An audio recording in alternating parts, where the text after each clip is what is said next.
The Helix had been in transit for several hours. By every measurable parameter, the flight was proceeding normally. No alarms, no deviations, no external disturbances. Space outside the observation panels appeared calm, unusually so. Stars held their positions with unnatural precision, as if frozen in a deliberate arrangement rather than drifting freely through space. Radiation levels remained stable. Engine output showed no fluctuation. Navigation systems reported absolute confidence in the plotted course. And yet, the sense of motion felt diminished, not slowed, muted, as if the ship were moving through a medium that resisted change rather than distance. Leah noticed it first, not as a warning, but as a subtle inconsistency between internal systems. The ship's clocks were no longer perfectly aligned. The difference was insignificant by operational standards, milliseconds, then fractions of a second, too small to trigger alerts, too precise to be random. Each system insisted it was correct. Navigation time matched its own reference. Sensor logs aligned internally. Crew biometrics showed no irregularities.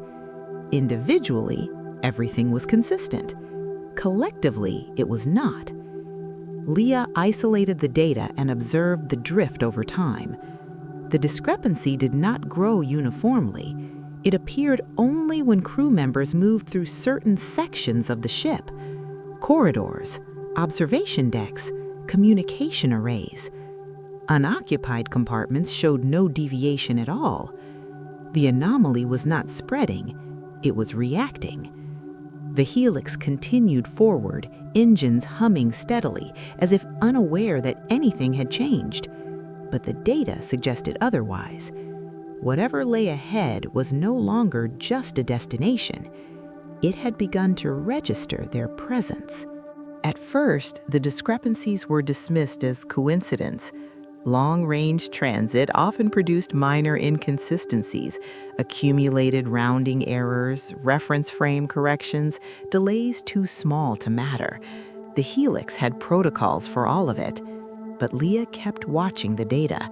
She overlaid the ship's internal timelines and noticed a pattern that did not fit any known model.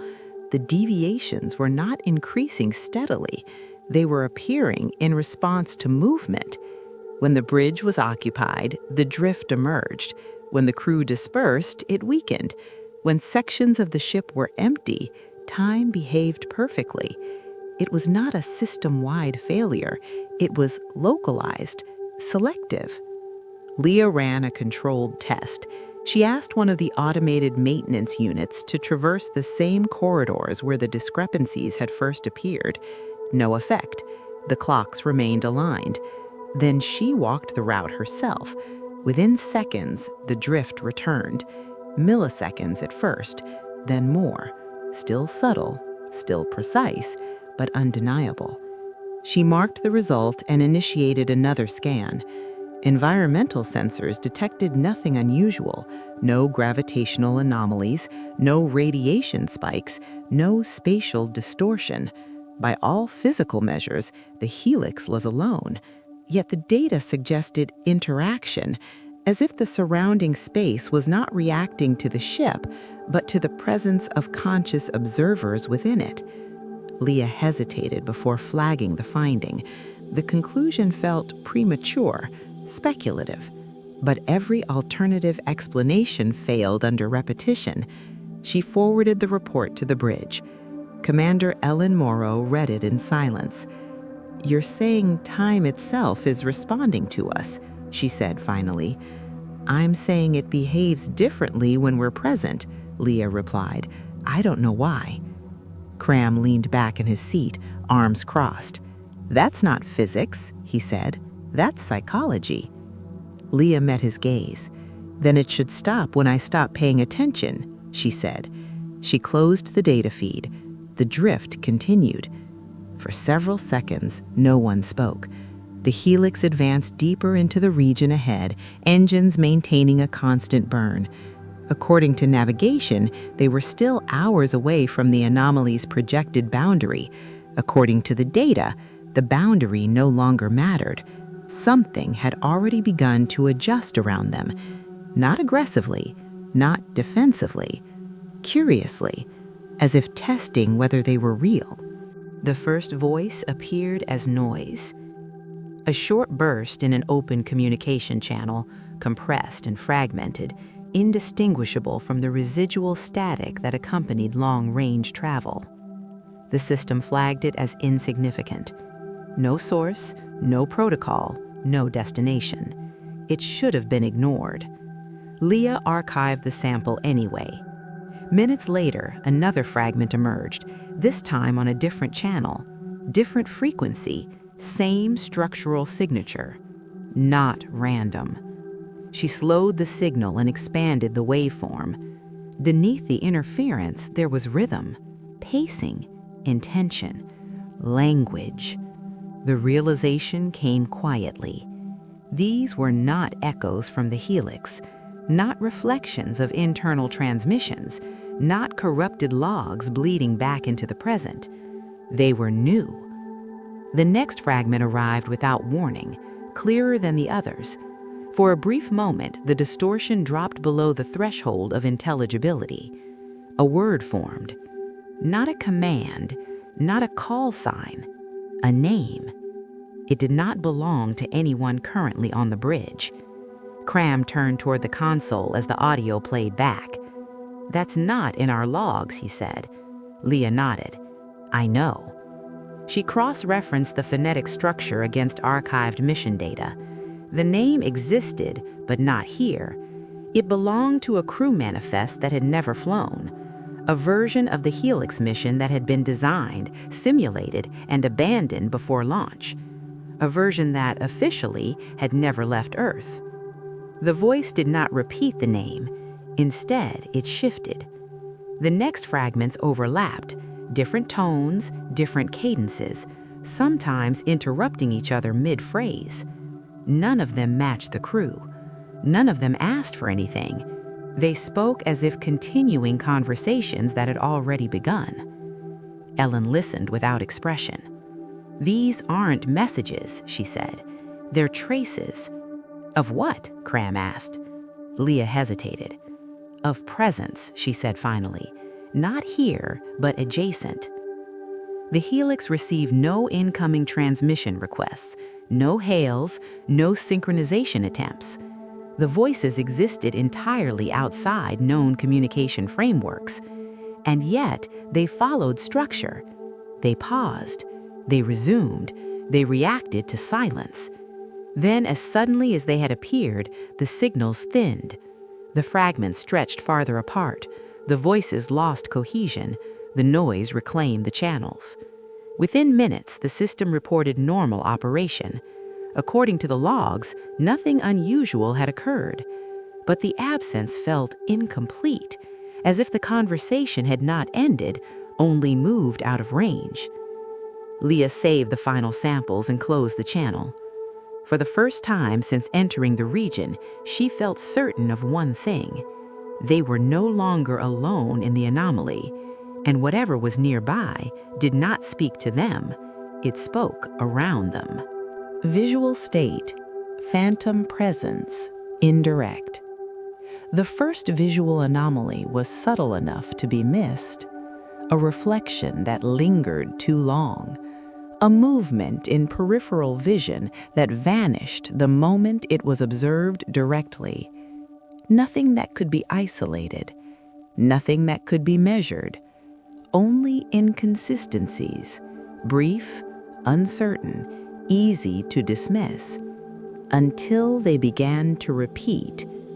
Crew members reported seeing silhouettes in reflective surfaces, observation glass, polished panels, inactive displays, not clear figures, distortions, as if the reflections were out of sync with the people standing before them. Leah reviewed the footage frame by frame. The cameras showed nothing, but the timestamps told a different story. reflections appeared where no corresponding subject existed. For a fraction of a second, geometry bent inward, not enough to form an image, but enough to suggest depth where none should be. She compared the moments to the audio logs. The visual disturbances coincided with the earlier voice fragments, not perfectly, but close, too close to ignore. Cram tested the lighting systems, suspecting internal refraction or sensor lag. The results were negative. The distortions persisted even when visual input was minimized, even when the ship was dark. Ellen ordered a slow traversal of the observation deck. No one spoke as the Helix rotated, exposing different angles of space beyond the glass. For several minutes, nothing happened. Then Leah noticed it. Not ahead, not behind, alongside. A shape without edges, a region where stars appeared slightly displaced, as if space itself had failed to agree on their positions. She marked the coordinates. The shape shifted, not away, around, as if avoiding direct alignment. No matter how the ship adjusted its orientation, the distortion refused to settle into a stable form. It did not behave like an object. It behaved like a presence that resisted definition. This isn't projection. It's not reflection either. What is it then? Cram asked. Leah didn't answer immediately. She enlarged the data overlay and introduced a temporal offset. The image stabilized. Briefly, what emerged was an absence, a silhouette shaped by missing information, space that refused to render fully. Then it collapsed. The stars snapped back into place. The distortion vanished.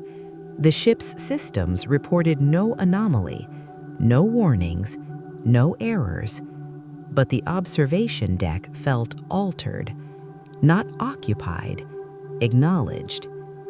Ellen gave the order to continue on course. As the Helix resumed its steady advance, Leah realized something unsettling. The distortions were not appearing in front of the ship. They were forming around it, as if the anomaly was not waiting ahead, as if it had begun to move with them. The anomalies did not escalate. They stabilized. That, more than anything else, concerned Leah. Uncontrolled phenomena tend to intensify or collapse. What they were observing did neither. The voices had receded, the distortions appeared less frequently, the ship's systems reported increasing internal consistency. By all operational measures, the Helix was adapting, or being allowed to. Leah began assembling the data into a single layered model. Temporal drift, audio fragments, visual inconsistencies. Individually, none of them pointed to a coherent explanation.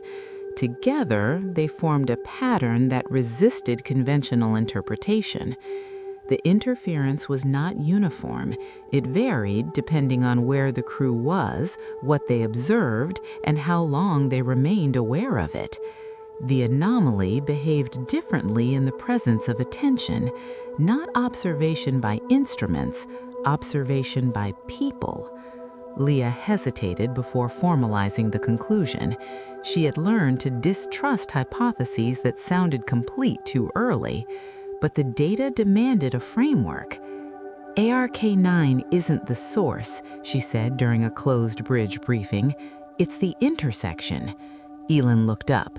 Explain. Leah adjusted the projection. Multiple spatial temporal models appeared, layered and slightly misaligned. These signatures don't belong to a single timeline, Leah continued. They overlap, but they don't merge. Crom frowned. You're saying we're seeing bleed through? I'm saying ARK-9 occupies a position where separation fails, not collapse, not fusion, contact. She isolated several of the voice samples, each aligned with a different projected configuration of Earth, different orbital parameters, different signal baselines, different technological assumptions, versions that could not coexist except here. The station isn't moving between realities, Leah said. It's holding them. Silence followed. Elin studied the display for a long moment. And the shadows? She asked. Leah exhaled slowly. Side effects, residuals, imprints. She highlighted the region ahead of the helix. Whatever ARK-9 became, it functions like a node, a convergence point, a reference that multiple versions can orient around without fully crossing. Crom shook his head. That's not exploration, he said. That's containment failure. Leah did not disagree. The model remained unstable. Minor adjustments caused entire layers to misalign or vanish. The system could not hold the projections indefinitely. But one implication was unavoidable. The anomaly was not reacting to the helix at random. It recognized them as part of a known configuration, not identical, compatible. Leah saved the model under restricted access. If she was right, then ARK-9 was no longer lost. It was anchored, and approaching it meant entering a region where singular history no longer applied. The first indication was not visual. Navigation data began to contradict itself. Distance calculations to the anomaly fluctuated without corresponding changes in velocity or trajectory.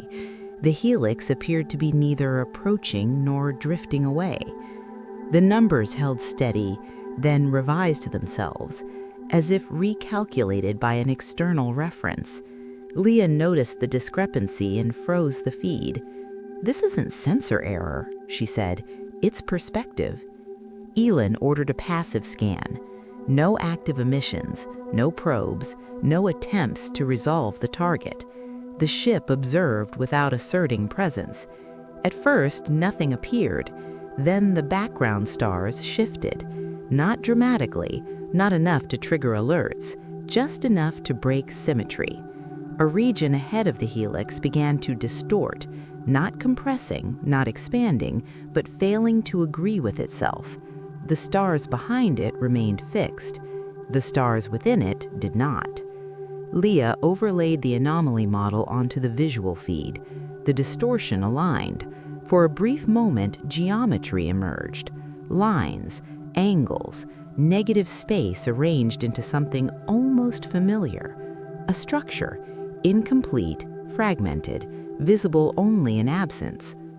ARK-9, not the station as it had been recorded, not the configuration preserved in mission archives. This was not presence, it was reflection, as if the station existed elsewhere and this was its imprint passing across unstable space. The image refused to stabilize. Every attempt to hold it caused the outline to fracture. Segments misaligned, sections vanished and reappeared out of sequence.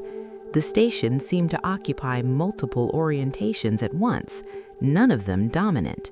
Crom adjusted the display parameters. The reflection weakened. Elin ordered him to stop. As the systems returned to passive observation, the outline reasserted itself. Dim, partial, unwilling to be fixed. Leah introduced a temporal offset. For less than a second, the distortion sharpened, enough to confirm scale, enough to confirm identity. Then it collapsed inward, folding into itself like a misaligned echo. The stars snapped back into place. Space returned to its earlier calm. According to the ship's instruments, nothing had occurred. No object had been detected, no structure confirmed. But the data told another story. The Helix's internal clocks realigned, not to their previous state, but to a new baseline, as if they had synchronized with something outside the ship. Elin broke the silence. "That wasn't the station," she said. "No," Leah replied. "It was where the station still exists." The anomaly did not reappear, but its absence felt provisional, like a door left ajar rather than closed. The Helix continued forward, and for the first time since entering the region, the crew understood that Arc 9 was no longer simply lost in space, it was displaced, and whatever reality held it was no longer fully separate from theirs. After the reflection vanished, the Helix reported stability. Every system confirmed nominal operation, navigation locked, clocks synchronized, sensor noise reduced to baseline. According to the ship, the anomaly had passed. No alerts were triggered, no automated reports were generated. The data closed itself. That unsettled Leah more than any warning could have. She reviewed the logs manually. The timelines had realigned, but not to their original state. The new synchronization point was internally consistent, yet unfamiliar. A subtle shift, not an error, a correction, as if the ship had adjusted to a reference it had not previously acknowledged. Crom noticed it too. "The numbers are clean," he said, "cleaner than before." Ellen did not respond immediately. She watched the star field beyond the observation panels. It looked the same, too much the same. The earlier distortions were gone, the peripheral movements had ceased, the voices did not return, but the absence carried weight, not emptiness, expectation. Leah ran a comparative analysis between pre-contact and post-contact states. Minor discrepancies appeared across multiple systems, not enough to indicate malfunction, but enough to suggest recontextualization. The Helix was operating correctly, just not relative to the same frame of reference. She marked the findings and paused. If ARK9 functioned as a node, then proximity alone might be sufficient to alter alignment. No direct interaction required, no exchange, only nearness. Ellen convened a brief status review. "Do we proceed?" she asked. There was no obvious reason not to. The ship was intact, the crew was stable, the anomaly showed no active response. But the question lingered beneath the surface. Proceed toward what? The destination had not changed, but its meaning had. Leah closed the analysis window. Whatever lay ahead was no longer simply an object to be reached. It was a context to be entered, and the Helix had already begun to adapt to it, silently, without instruction. As the ship continued on course, one final metric updated itself in the background. Not distance, not velocity, orientation, relative alignment. No one noticed the change as it happened, but from that moment on, the Helix was no longer fully aligned with the reality it had departed from. The Helix continued its approach without resistance. No new anomalies appeared, no signals emerged from the surrounding space. The region ahead remained silent. But the silence no longer felt neutral. Leah expanded the anomaly model and introduced the post-contact alignment data. The projections stabilized, not completely, enough to reveal structure. What she saw was not a location, it was a relationship. Multiple spatial temporal frameworks intersected within the same region, not colliding, not merging, but orienting themselves around a shared reference, Arc 9, not as a physical station, as a constant. Each framework treated it differently. In some, it was intact, in others, fragmented, in several, it did not exist at all. Yet all of them curved toward the same point, The node did not generate energy. It did not emit signals. It exerted influence through coherence, a place where incompatible histories could approach without collapsing. Leah isolated the data corresponding to Earth. The differences were subtle at first. Orbital deviations, signal baselines shifted by decades, technological signatures that should not align, different Earths, not distant, adjacent, held apart and together by the same structure. "This isn't a gateway," Leah said quietly. "It's a stabilizer." Ellen studied the model. "And if it fails?" she asked. Leah did not answer immediately. She adjusted the projection again, allowing instability to propagate. The frameworks did not collapse inward. They drifted, separated, lost coherence. "The node doesn't connect realities," Leah said finally. "It prevents them from tearing each other apart." Crom exhaled slowly. "So Arc 9 didn't disappear," he said. "It became necessary." The helix advanced another fraction of distance. According to navigation, they were closer than ever. According to the model, proximity no longer meant approach. It meant alignment, and alignment carried consequence. Leah saved the updated model under restricted access. If Arc 9 was holding incompatible versions of Earth in relative balance, then disturbing it would not reveal answers, it would remove them. The ship's instruments remained silent, but the space ahead felt dense with implication. They were not moving toward a lost station. They were entering a structure that reality itself depended on. The helix slowed its advance, not because of resistance, not because of danger, because the concept of distance had lost precision. Navigation continued to function, but its outputs no longer described movement in the familiar sense.